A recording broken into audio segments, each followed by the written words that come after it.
Hey Hi. everyone, welcome to Feelings with the Geekiary. I'm Erin and I'm here with my fellow hosts Tara and Vaughn. We're fans, we have feelings, and this is where we webcast about them. And we have a couple of very special guests tonight joining us. Yay! We have Kyle, aka Captain Kyle, and Constance. So we will get to a little bit of an intro later. Vaughn, you Oh, want to yeah. talk? Yeah. Friendly reminder that this is also a podcast. So please subscribe to us on iTunes so you don't miss any of our feelings. Um, and if you're listening to this as a podcast, please remember that this is recorded live. So we're not exactly sure what's going to happen. Please forgive us any technical difficulties or accidental swears. There we Are go. we really still claiming they're accidental? Yeah, we are. We are. Shh. Okay. Totally. Okay, and you can join the conversation with the hashtag Geekiary Feelings, and you have to tell us when we're wrong because otherwise we will just keep spouting stuff. I already. Told you. Failed. Swear jar. All right. No, it's my turn. Yeah. Why do I always do this disclaimer? We'd like to remind all of you that the views expressed on this webcast are those of the hosts as individuals and the guests as individuals and do not necessarily represent the Geekiary or the webcast itself as a whole.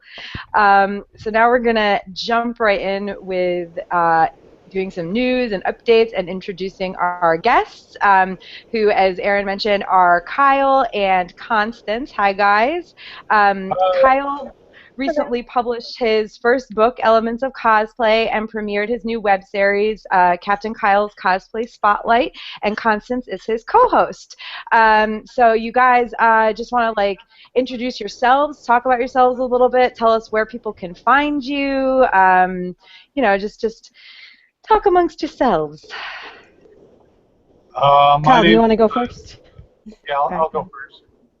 My name is Kyle, and I'm an alpha. Oh, wrong meeting. Yeah, I've been a cosplayer for a while. I'm kind of known for my governor, my Jackson Lake, and my captain's at Brannigan because I have good legs. Um, and let's see, in addition to writing a book on cosplay and the show, I do parody videos for Walker Stalker and star in other videos and get barked at occasionally. Sorry, that's my dog.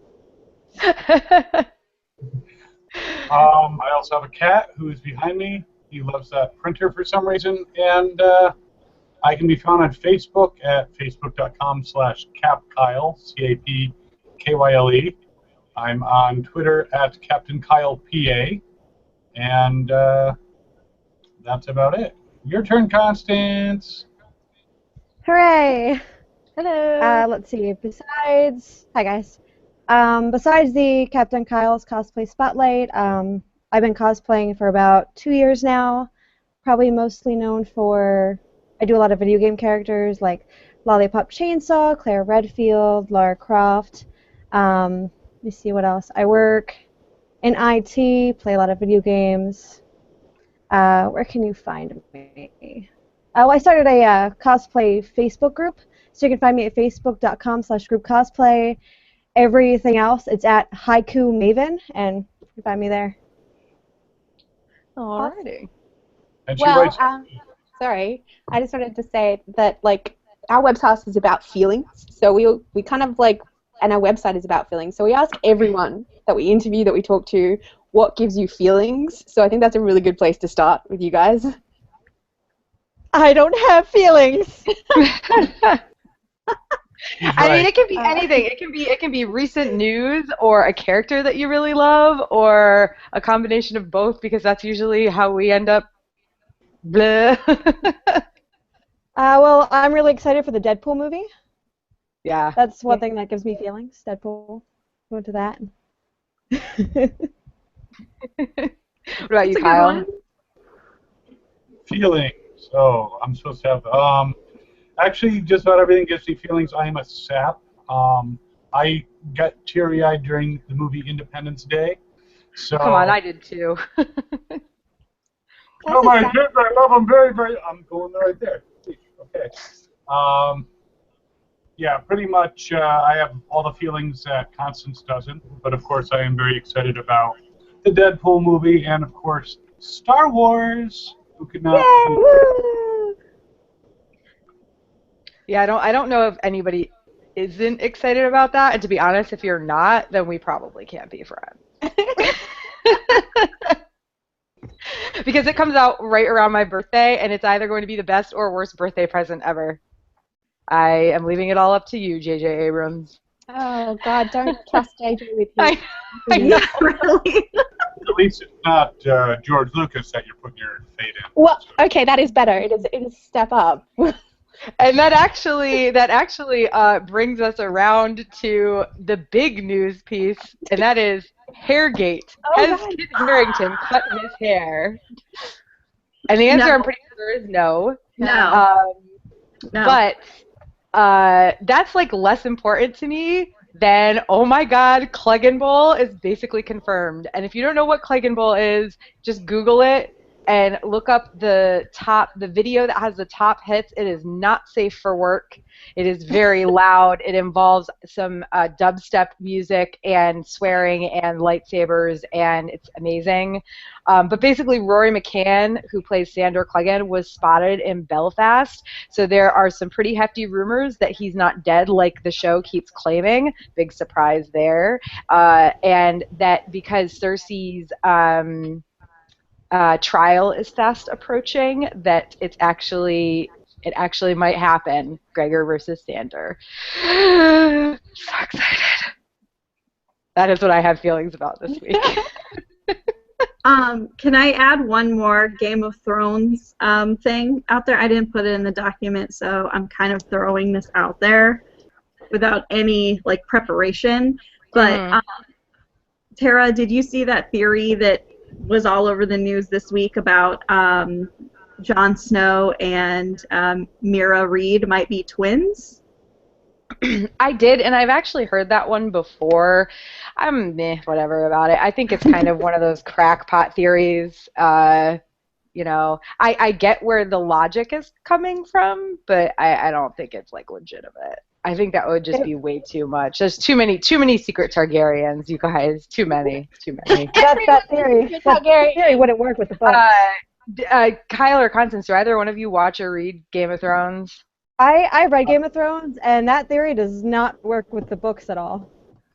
I mean, Well, it would work with the actually, show, but I don't think it would work with the books. It actually comes from the books. I think it stemmed from the Song of Ice and Fire Reddit, because it basically, like, Mira and Jon are the same exact age, and she's taller than most of the Chronic men, including her brother, and she doesn't look anything like her brother. She Not has, in the books, you know, and sort just of in the the TV show. In the books, they say she looks like one of the Cronag men. But that's just in the books. The TV show. Yeah. For some reason, I thought they said that she was tall in the books, but I could be. Honestly, I haven't. I started rereading Clash of Kings, or I reread Game of Thrones for like the 5th time, and I started rereading Clash of Kings, but then I like paused before I got to the Reed's introduction, I think, and I like haven't picked it back up. But regardless, I mean, I think it's a crackpot theory. So I hope so. I hope so. Right, Because, I again, mean, no, that's. I I haven't read the books, as you know, but I was reading the theory and I was like, no. So I just wanted to get your thoughts. I think it's just people are. See, now the show people are getting to be almost as bad as the book people in terms of like drawing up these ridiculous notions. I mean, that's saying something. I mean, come on, guys. Having to wait 10 months between episodes is nothing. You can kiss my ass. So yeah, Game of Thrones. Woohoo! Anyway, so what have we been watching? Everybody's up my butt because I've been watching The 100, and everybody's so excited about that because I'm finally watching The 100, and I do really like it. I'm pretty psyched for Dragon Con because they've got a bunch of 100 guests coming. And I started watching Sense8 last night, but I've only watched 1 episode, so no spoilers. Okay. But I Well, like it so far. I like it. we can talk about Sense8 next time because I want to talk about it because I love it so much. But Yeah, by then I the will. 100. So you enjoying it? Yeah. Now, Kyle and Constance, you guys watch the 100? I And watched Kyle, I don't. you watched the I first haven't watched, episode I or haven't watched season? anything beyond that. But Okay, well, we won't spoil it for you. You should watch it though. Like the first few episodes are a bit slow, but not like terribly so. You know, it's not like one of those things where you have to force yourself to get through them. But like, I watched the first 4 episodes. I was kind of like, oh, this is okay. Then about the 5th episode, I was like, oh my god, and I just was hooked and couldn't stop. Yeah. So, They get a bit. It's a bit teen dramery at the start. Like not super bad, like, but it does get a little annoying at times. But then it's like, wow, this is really good.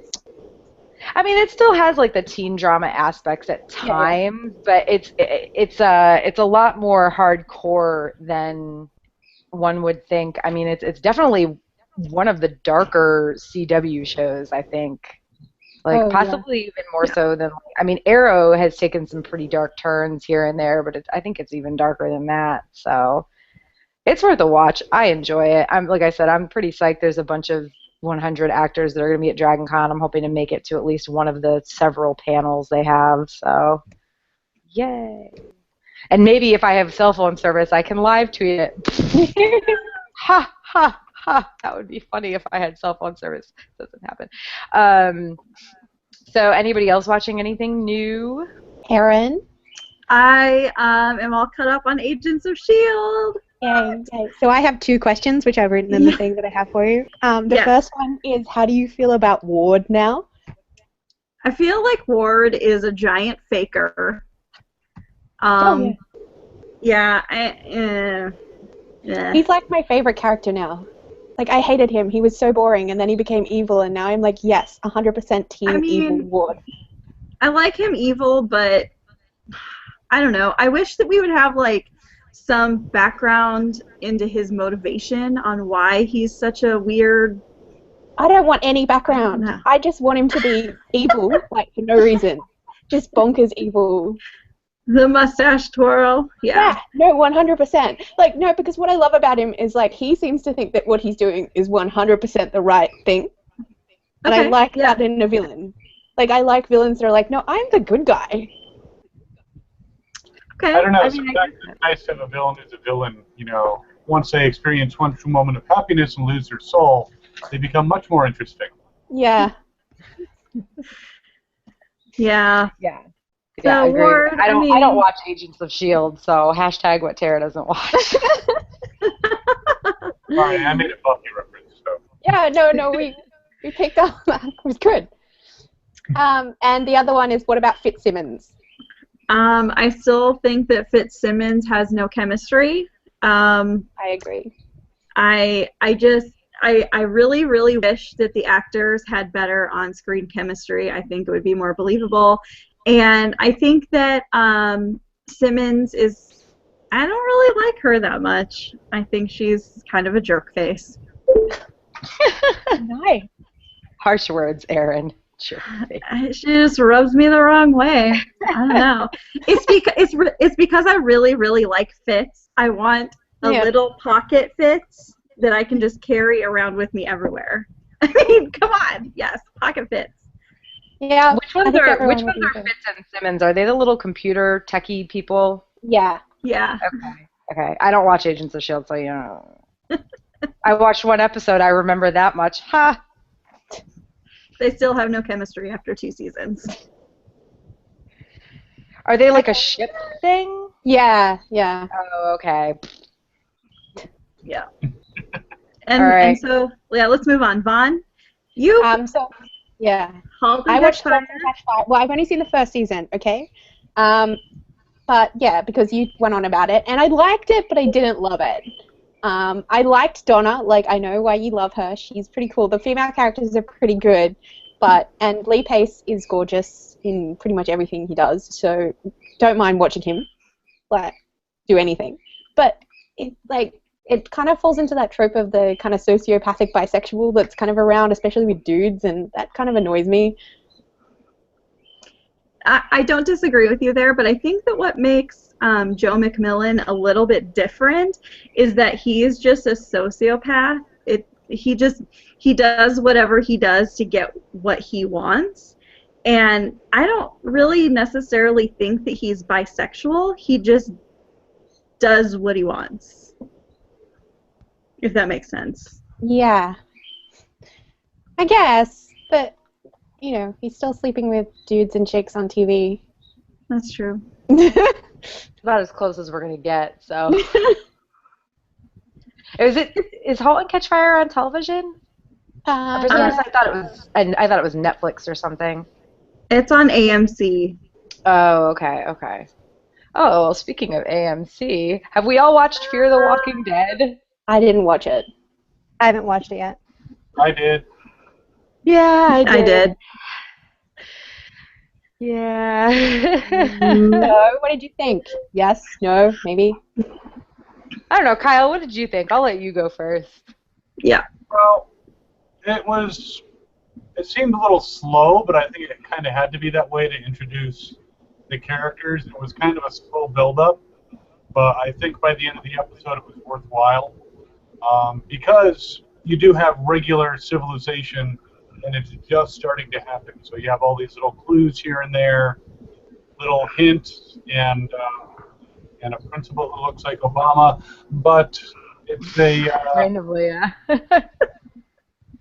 But yeah, I thought it had to be slow that way. I thought it was pretty well done as far as developing the characters. I'm not sure that I really like any of the characters that much yet. So if they die, I'm not sure that I'm going to be all that upset. I'm not going to riot. So hopefully they'll grow on me. I think that's a good thing.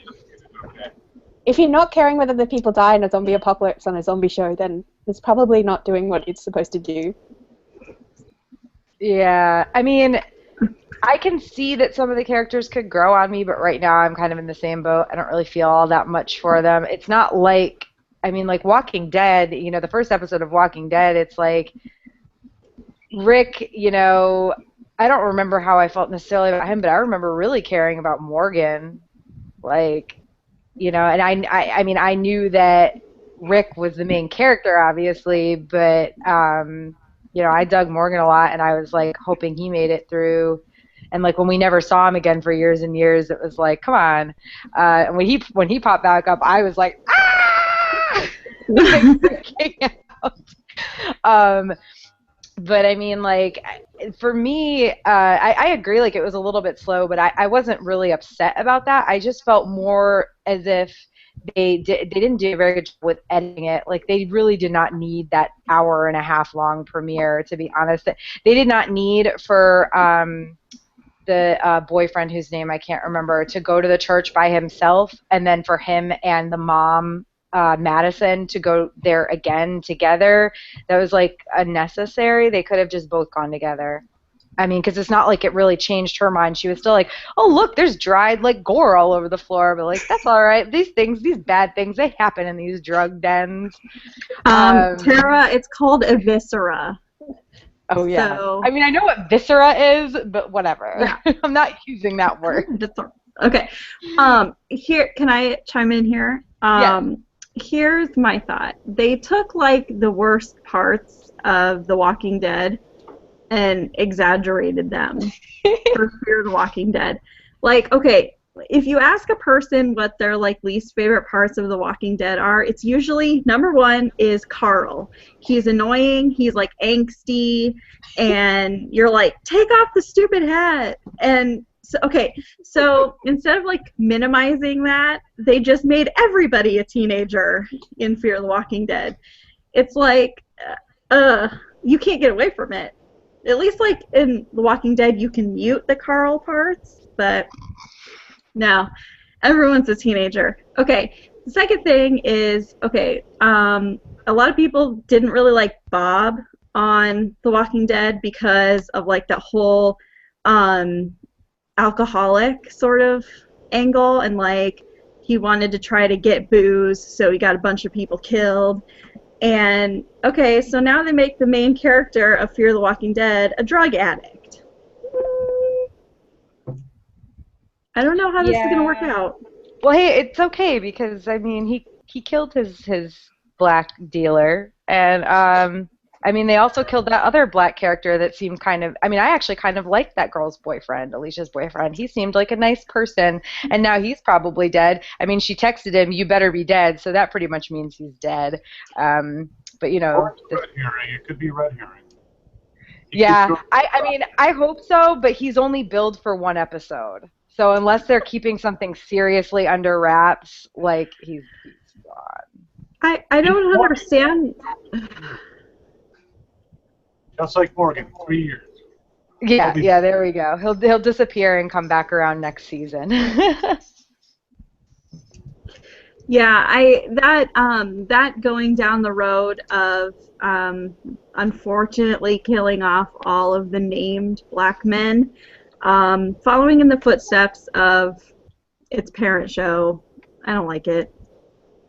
I'm not a fan. Well, I mean, especially since they are in Los Angeles and they have so much more of a chance to portray a diverse cast. You know what I mean? Like, I get why there are so many more like just mostly white characters and not that many Hispanic characters and everything in The Walking Dead because of where it's set. I mean, there should probably be more black people, but like at the same time, they're out in the country, like middle of nowhere. So like that's understandable too. But yeah, I don't know. We'll see. Like I'm gonna Yeah, keep we'll watching see. We'll it. see. I'm gonna keep watching it. Like it intrigues me enough. I'm really hoping. I know that I'm pretty sure somebody said they weren't going to reveal like exactly how or why the virus started. But I mean, they kind of did. I mean, they've been calling what's her name, Gloria, Patient Zero, but they're not revealing how the virus is contracted necessarily. But it's pretty much like she must have died from an overdose or something. Like either that or she got up to go to the bathroom and somebody else that was dead from an overdose or died. You know, she died from an overdose or somebody that was dead from an overdose or something. You know, chewed her up like. But she didn't look like she'd been bitten, so I mean, it's pretty clear that like from the very beginning, everybody had just has the virus. So maybe she just, you know, she's that patient zero for Los Angeles, and she's the first person that died and proved that it began that way. So maybe there wasn't ever like a zombie that bit somebody that started the whole thing, basically. It was clearly an overdose of Max Rager. If you watch iZombie, you know that. I mean, that's the way the apocalypse started in both zombie shows. So This is how I feel. I feel like if you're going to watch a zombie show, watch iZombie. iZombie is great. It's funny. Got a kick-ass female lead. I eventually will. Hey, I'm getting there. I got the 100 out of the way. I'm working on Sense 8, okay? iZombie is in there. It's just not on Netflix or Hulu for that matter. So that's fair. or there's only like 5 episodes on Hulu and none of them are even the premiere. It's very disappointing. Well, it needs to come soon and everyone needs to watch it. I was planning on watching Fear the Walking Dead before this webcast because I knew you guys were going to talk about it. I was like, I'm going to watch it. And then I was like, I don't care and I don't want to. Well, Erin gets to review it for the next 2 weeks. Oh, yeah. We'll see how I really feel. Yeah. What I want to know is, do you think that we've reached the oversaturation point finally of zombies? Or, like, I mean, the ratings, which I wanted to talk about, were insane for Fear the Walking Dead. Yeah, they were. It's what is it? The most watched premiere in cable TV history or something like that. But I mean, is that really surprising considering that considering the ratings The Walking Dead has and the fact that you can almost guarantee that the majority of people that watched The Walking Dead watched that premiere. I mean, I watched it I signed up for Sling just so I could watch it. Which, by the way, was like half useless.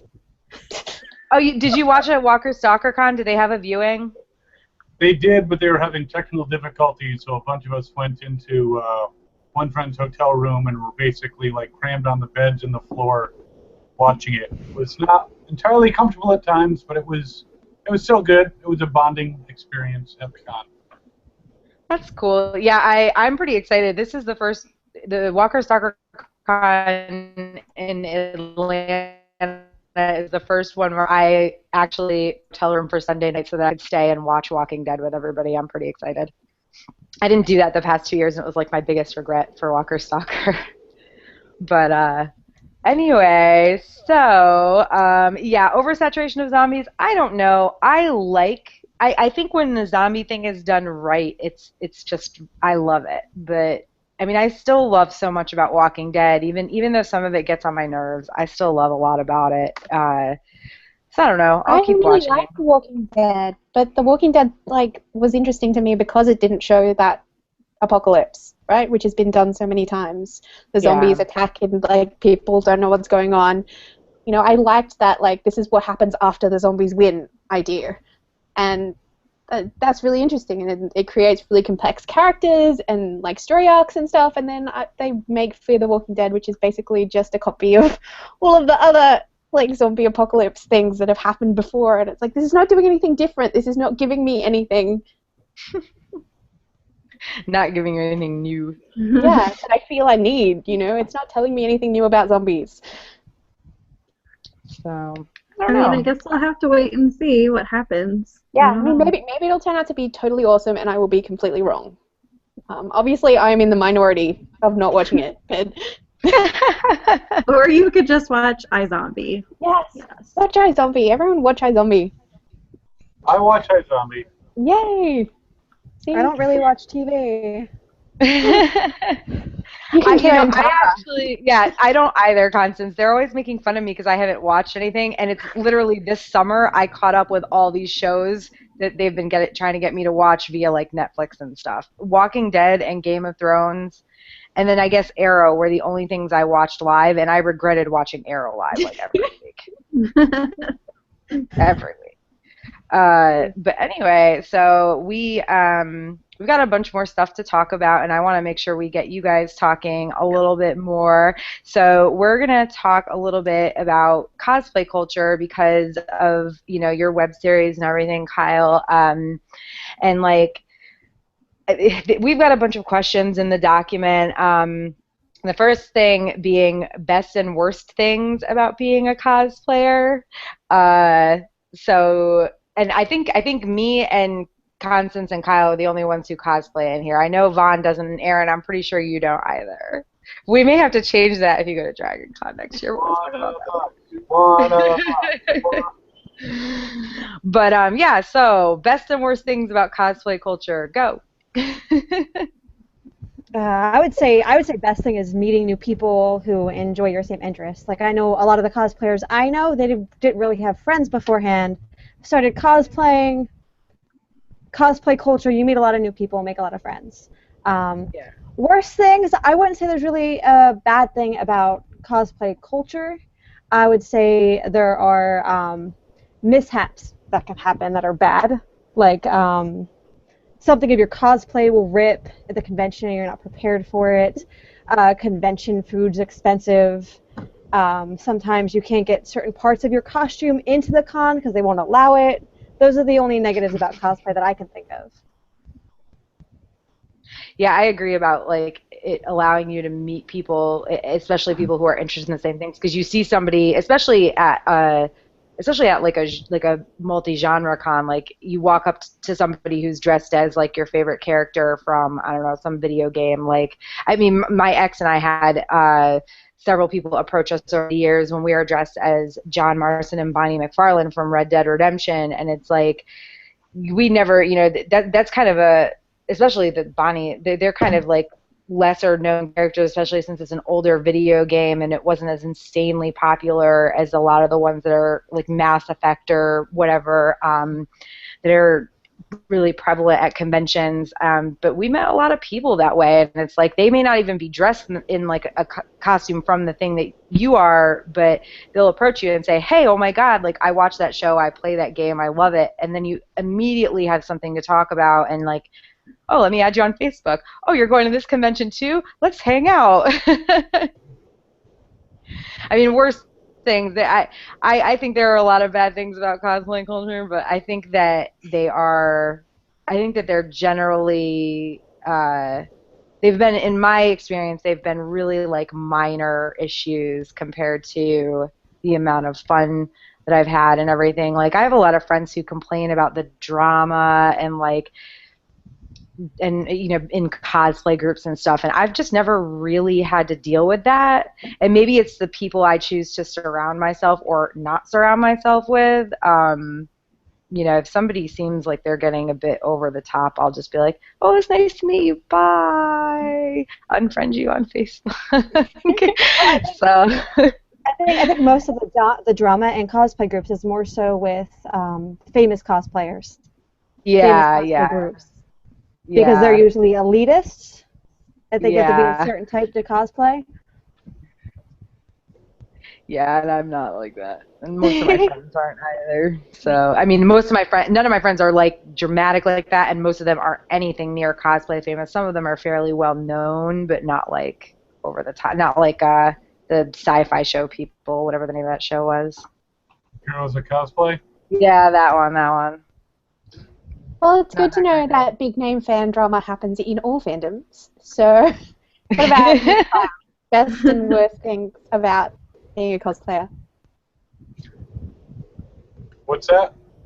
What best and worst things about being a cosplayer? Well, I definitely have to agree that the social aspect is awesome. And just meeting people who are into the same thing.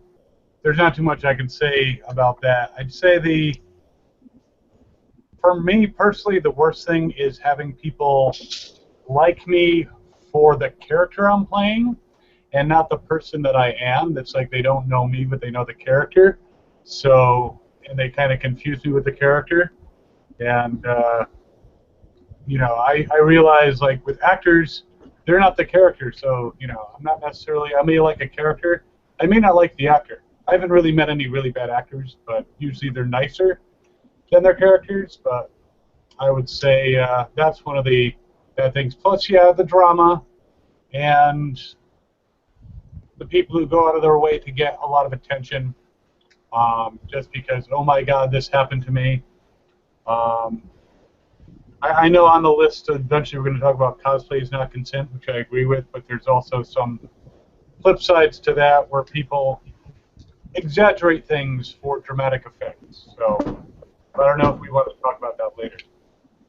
No, we can move into that if you want. I mean, I wanted to know about like the idea of being like judged by outsiders, because being a cosplayer, you're kind of really obviously fanish and you're kind of out there, and unless you're in like a fan situation, like people are gonna look at you and see this like externalization of your fandom and be able to judge you for it. Like, does that cause problems or?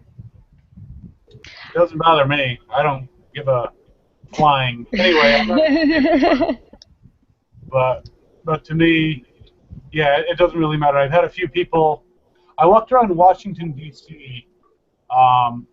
During AwesomeCon, not this past one, but the one before, dressed as Captain America, and just walking the streets looking for some place to eat with some friends, and the reactions from people on the street, even driving by and stopping, for the most part, was extremely positive. Everyone was happy. Kids came up to me and like, "Hi, Captain America." It was so cute. So that doesn't bother me. There was like I saw this one girl with her friend stop, look over at me and be like, "No, no, no, no, no," and walk on like, "Oh my God, I don't believe a grown man is dressed as Captain America." But no grown man is dressed as Captain America. He's a communist. Yeah, I've never had issues at like Dragon Con or anything, but like I've had to dress up in or not had to, but I have dressed up in cosplay for other things. Like that time I had to go buy wine at Total Wine and More dressed as Cersei for our San Diego Comic-Con fundraiser. Thanks, guys, by the way. But that, I mean, like I made that. I went to Total Wine and More. I went to a bar. I didn't have to do that. I chose to do that, and that wasn't the first time I'd gone somewhere dressed as Cersei, and it probably won't be the last. And I mean, this is like a completely out of the ordinary like time. There's no convention going on. And then like even a couple weeks ago, I went to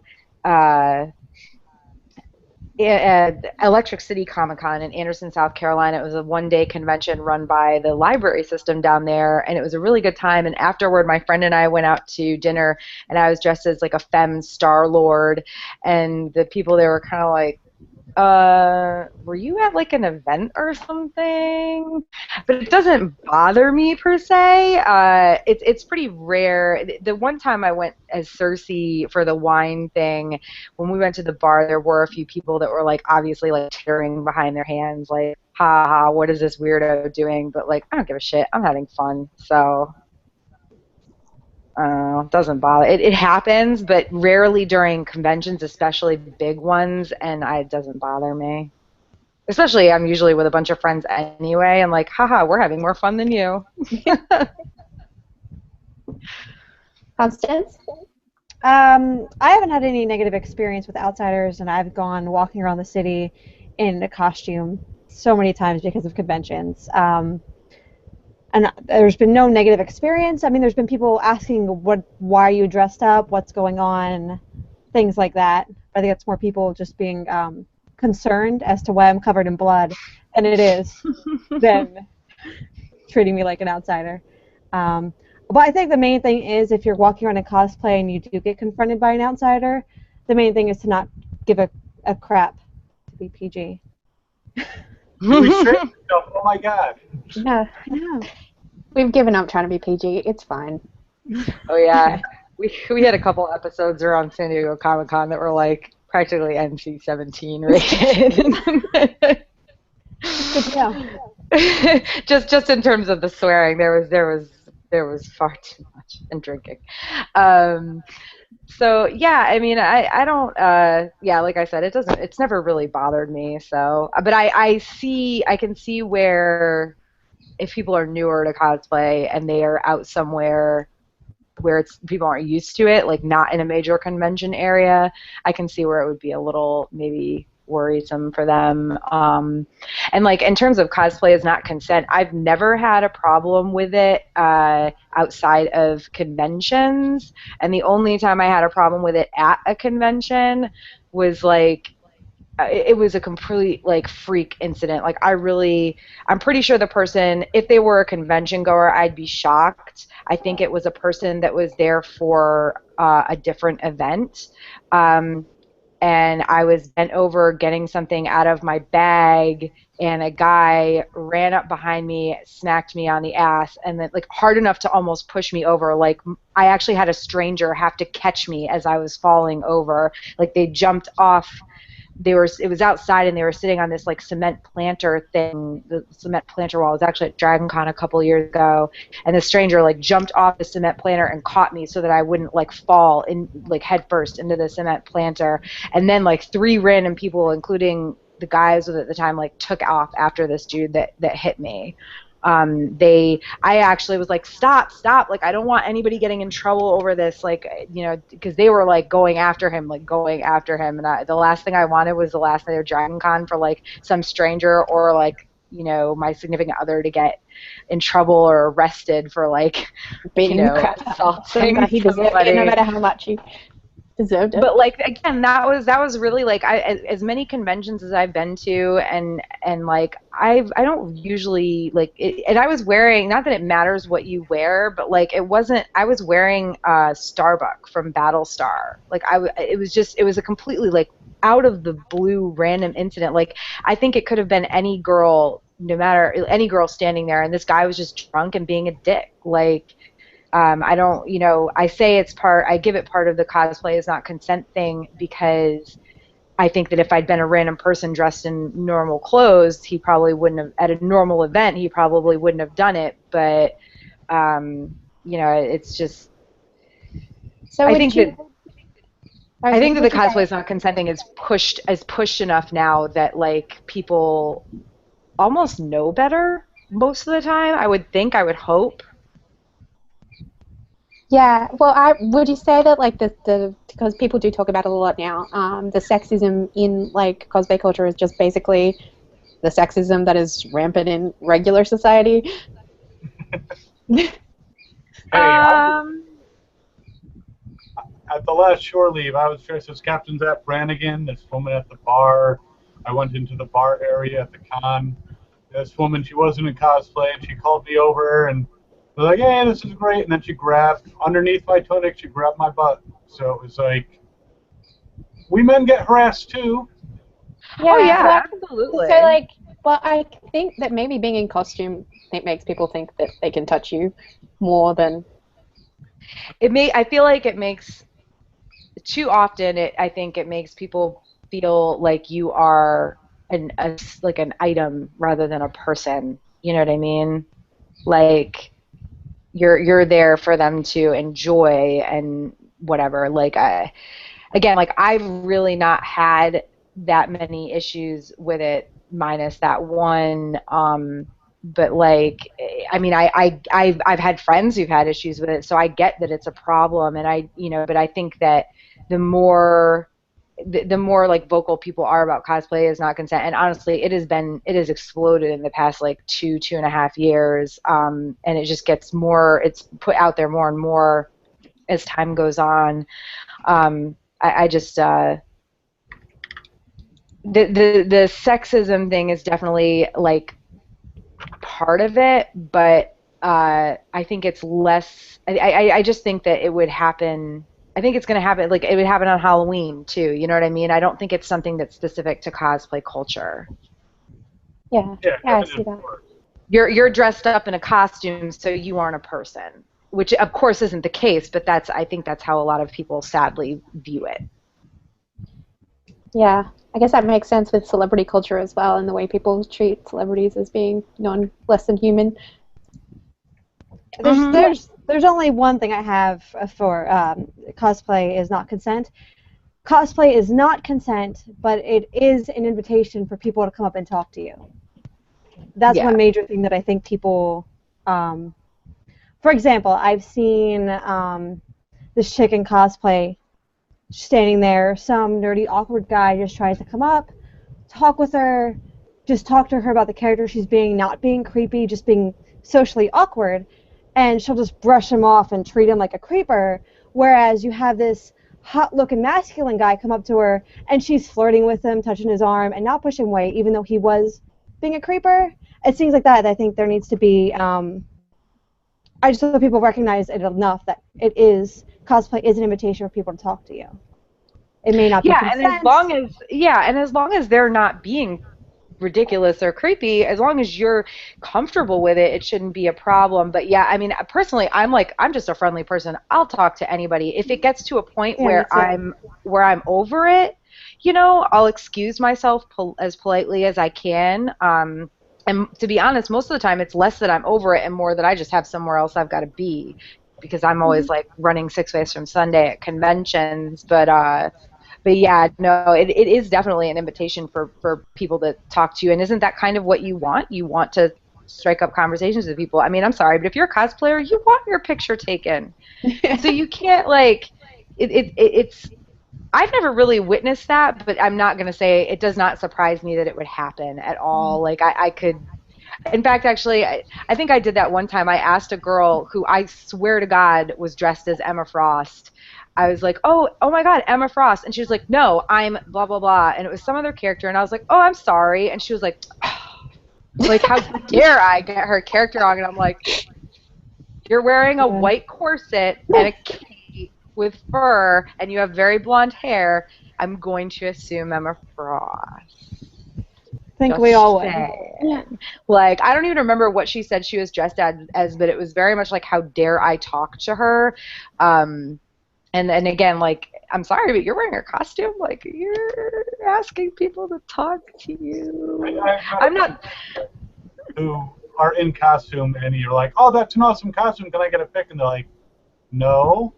They walk away, or you try to talk to them. And some people, when you will actually call them by their character name, and they won't respond.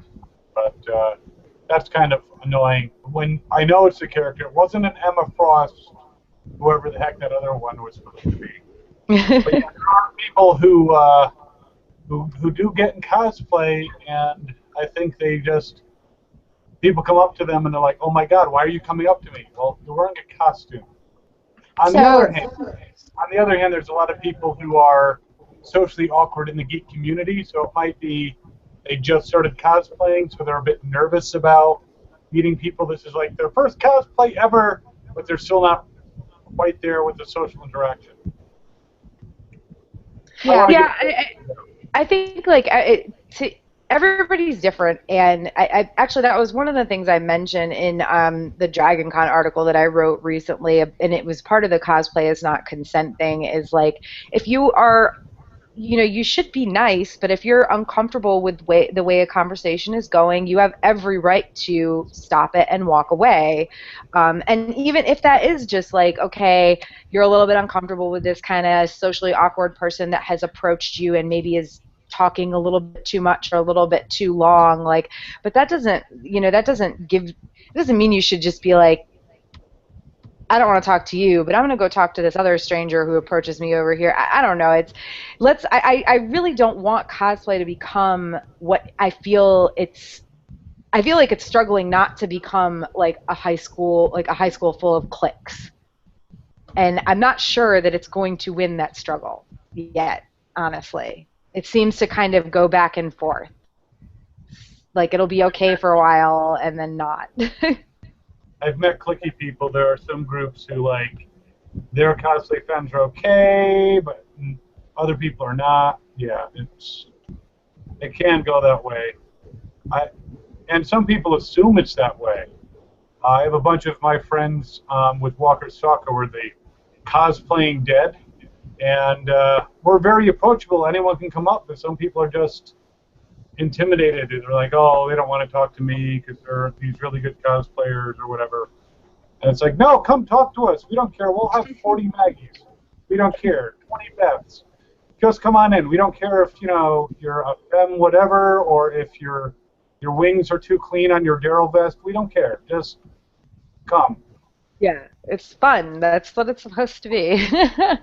All right. Okay. Well, so we're getting a little bit down to the wire here, and we still want to talk about Dragon Con. So real quick, Kyle and Constance, will you tell us what your favorite character to cosplay is? Take it, Constance.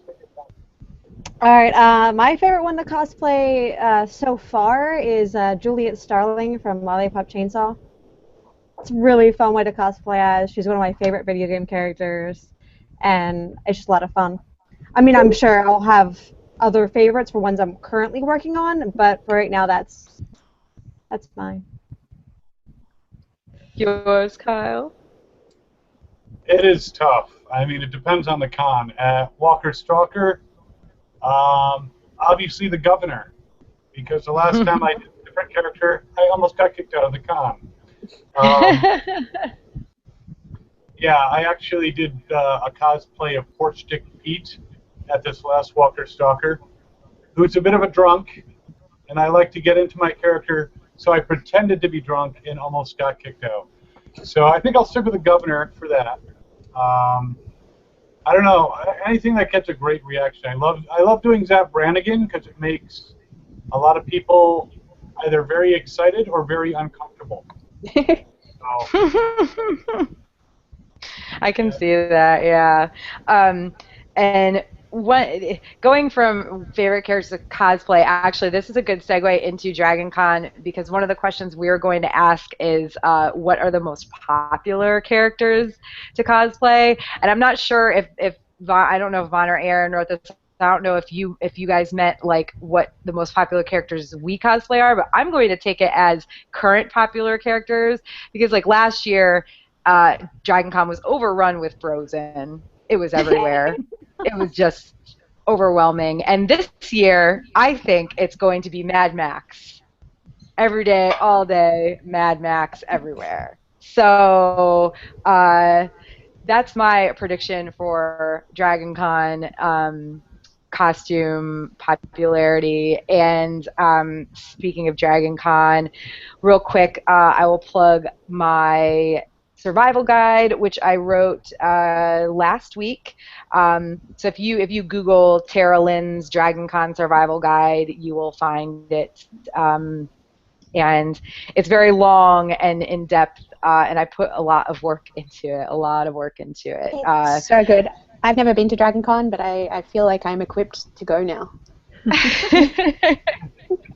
I tried, and people are still like, you forgot this, you left out this. I'm like, I like literally couldn't include like every single thing. And some of it, a lot of it was kind of like I tried to put in some stuff that is kind of general convention information, like cosplay is not consent, because it is very important. But like there's just a lot of stuff, like somebody said I should have said something about how to treat celebrities if you run into them, or like how to handle people on the Walk of Fame, but it's kind of like that's the stuff that is at every convention, and it's not really that different at Dragon Con, so I just but yeah, this year this is my 4th Dragon Con, and Kyle, I know you're going. Constance, you're going as well, right? No. You're not going to Dragon Con? Oh my God! That's No, so sad. I have a family wedding to go to. How dare they? Yeah. I know. My family, I've literally told my family, like, don't plan anything around Labor Day or I will miss it. Like, it's just going to happen. Next year. If you're dying, don't do that until after Labor Day, because, I mean, that they can't really help, but, weddings and stuff, I don't even like weddings, so. Neither do I. I like the wine at weddings. What? Yeah, but I can have wine at Dragon Con. So. Yes, I can have wine right now. Wine at Dragon Con. I'm going to try to make Dragon Con next year. That's my goal. It's my goal as well. So anyway, Kyle, do you have any big plans at Dragon Con this year? I wouldn't say big plans. No, just the usual, like 8 or 9 costumes, and just having fun. I was actually thinking about trying to get some celeb interviews down there, but I decided, nah, I'm just there for the fun. I have enough. Yeah. Are you there? Are you there as press or just? Just an attendee. Yeah, that's one thing I will tell you. You got to be careful with Dragon Con. Like, if you aren't there as press, but you have any plans of possibly applying there as press in the future, if they find out that you conducted interviews and weren't there as press, they will not accept you. Like, you can be accepted as press and not even be accepted to conduct interviews. Like, it's they are so it's one of the conventions that I personally, the way they run the press stuff is a little bit off to me. Yeah, I mean, like, you can request, if you get accepted as press and then also get accepted as, as being able to interview press, then you can apply for up to 10 people per outlet. So, like, if you're the only person there for your outlet, you can apply to interview 10 people, but they don't guarantee you that. Like, it was me and another girl who were supposed to go. She ended up having to cancel, so it's just me now. And, we had each applied for 5 people to interview, and at this point, they did give me one of her interviews, but I've only gotten one of hers and one of my requests out of the 10 that we requested. And that's Katie Cassidy, who's Laura Lance, Black Canary on Arrow, and then Dino Gorman, who played Philly in the Hobbit trilogy. It's like I have no idea what to ask him because he was the one that was the other girl's request. But I will help you out with that one. Thank you. Yeah, they're very DragonCon is very extremely strict on their press. I mean, being press at Comic-Con is like easier, weirdly enough. Yeah, my experience so far has been going up to a celeb at the table and saying, "Hey, I have a cosplay talk show. Could we do a short interview at some point?" And they're like, "Sure." And sometimes I have Constance do it, and sometimes Constance isn't available, like at Walker Stalker. So I got to interview Laura Vandervoort, you know, and kiss her hand on camera. Mm. So.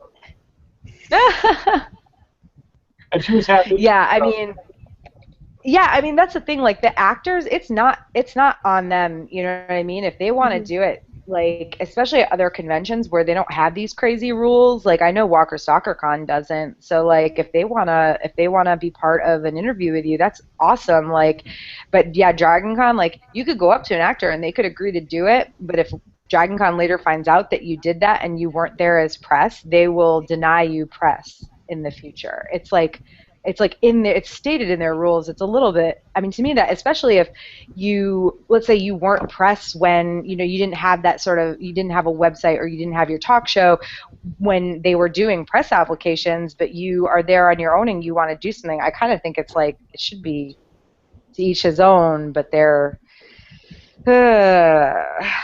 love Dragon Con though. Can't wait for it. Well, good thing I'm not going to go do any interviews.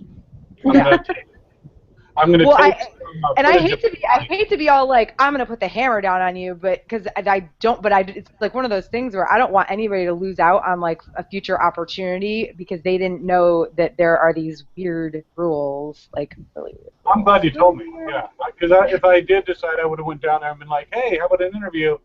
And they would have been like, sure. And because there's only 2 celebs so far that have turned me down. One was John Barrowman, and that was because the Warner Brothers requires that all interviews get cleared because of Arrow and all that stuff. So right. And then one of the women from the Battlestar Galactica reboot, I forget her name, and I don't want to talk bad about it, but it was actually her agent who was like, no. So it's like everyone else was like, hey, you want to do an interview? And they're like, oh, sure, yeah, absolutely. So, and we got all these spoilers from The Walking Dead. So, okay. Nice. No, we didn't. Speaking of Battlestar, there are a lot of Battlestar guests at Dragon Con this year, which is pretty exciting. Like 7 of them, I think. That's a lot. I think they had a lot last year too, though. I think they had a whole.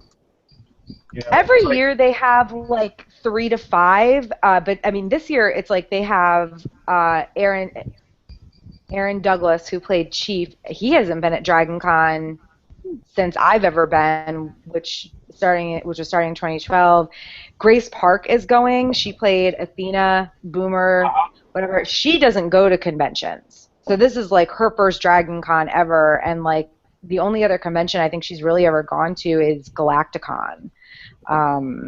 So I don't know. I'm pretty excited. I love me some Battlestar. Now, are you counting Richard Hatch as being a Battlestar person? I do, yeah. I mean, he was Zarek on the second one, so I mean, I watched some of the original Battlestar. It's a little too like campy for me, but so I actually saw him in that as well. But he's there like every year too. So yeah, I'm just sad that like Katie Sackhoff isn't going to be there, or Tom O'Pennick. I love him so much. Tomo. Oh God! Whenever I met him at Dragon Con 2 years ago, like my face. He said hi to me, and my face just went bright red, and I couldn't talk. And he was like, "What are you drinking in that mug?" And I was like, "Beer." And he took a drink out of it, and I was like, "I'm never washing this mug." I don't usually get starstruck, but I totally did with him. No, but when you get starstruck, you gotta go all out, man. Just embrace it. Yeah. All right. Anything upcoming else? Well, Erin and I are going to be trying to go to C2E2 next year. Yes. So. And tickets go on sale September 9th. So normally we don't really plug like when tickets go on sale for a con, but it's coming up soon, and both Tara and I will be there. So be sure to get your tickets before it sells out. I mean, that's reason enough to go. I mean, who cares who else is going to be there? If you guys are going to be there, that is worth the ticket price. They do have a couple. They do have a couple of guests already confirmed, so I'm pretty excited. Ksenia Solo is going to be there. I'm so excited. Okay.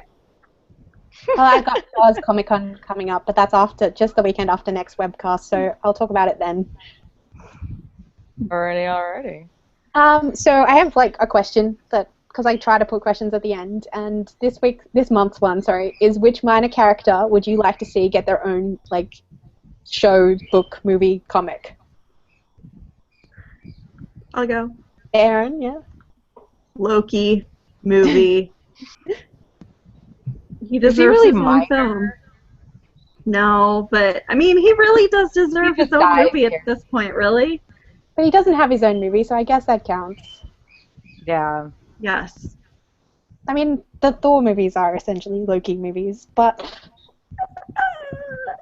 They're not called Loki, they're called Thor. But that's not why anybody watches them. Okay, that's fair. Whatever. Yeah. what about you, Tara? I honestly have no idea. Actually, that's maybe a lie. I would like to see them remake a version of Walking Dead in which Andrea was comic book Andrea. Thank you very much. That is all, folks. or just give Andrea her own Walking Dead show. There you go. Comic book Andrea. Kyle? Possibly cosplay Andrea at all? Do you? No, at all. Never. There's not a picture of you trying to shoot me, you know. I'd actually like to see Zap Brannigan in his own special spin-off. I'd say Captain Zap Brannigan going through the spaceways, trying to explore strange new worlds and find women to have snoo. I think that'd be awesome. How's that, Brannigan? Constance?